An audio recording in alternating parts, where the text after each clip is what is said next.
Monsieur le Président, chers collègues, notre groupe se prononcera bien évidemment favorablement sur cette proposition de subvention. Tout ce qui peut concourir au bien-être des salariés et des entrepreneurs de nos territoires est le bienvenu. Et les mesures mises en œuvre pour faciliter les modes de transport alternatifs à la voiture ou sinon au covoiturage concourent à ce bien-être. Je pense que nous en sommes tous conscients.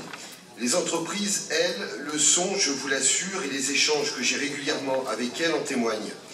Si la qualité des liaisons routières ou autoroutières, la proximité des gares et aéroports jouent indéniablement leur rôle sur le choix d'implantation, la qualité de vie proposée aux salariés est un facteur de plus en plus pris en considération. Et dans cette perspective, la question du transport est prépondérante. Ceci étant dit, et le rapport que nous examinons l'énonce clairement, il y a un déficit de transport en commun sur le territoire de l'Est et notamment celui de Saint-Priest. Je vous citerai un court extrait d'un courrier qu'une entreprise de haute technologie installée récemment sur le territoire de Mi-Plaine vient de m'adresser. Nous tenons à porter à votre connaissance le problème d'absence de moyens de transport en commun au niveau du technoparc. Nos salariés sont contraints de parcourir 1,5 km pour rejoindre l'arrêt de la ligne 26, qui n'offre pas de plus de fréquences adaptées aux horaires de bureau. Et les dirigeants insistent à juste titre sur les aspects sécuritaires, écologiques et sociaux d'un réseau de transport mieux adapté aux besoins des entreprises et de leurs salariés. Je rappelle par ailleurs que le versement transport payé par les entreprises n'est pas anodin dans leurs charges.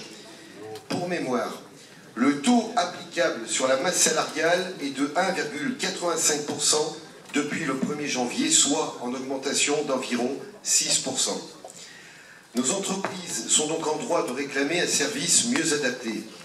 Favoriser le transport public, les modes doux et alternatifs, c'est bien. Raccourcir les temps et les distances de trajet domicile-travail est également une piste, mais pas suffisamment développée. Cela nécessiterait une réflexion d'ensemble qui nous obligerait à ne pas raisonner uniquement selon le modèle de la ville-centre et de ses relations parfois difficiles avec la première, la deuxième et plus tard la troisième couronne. Un mode de développement plus harmonieux qui n'est pas malheureusement à l'ordre du jour.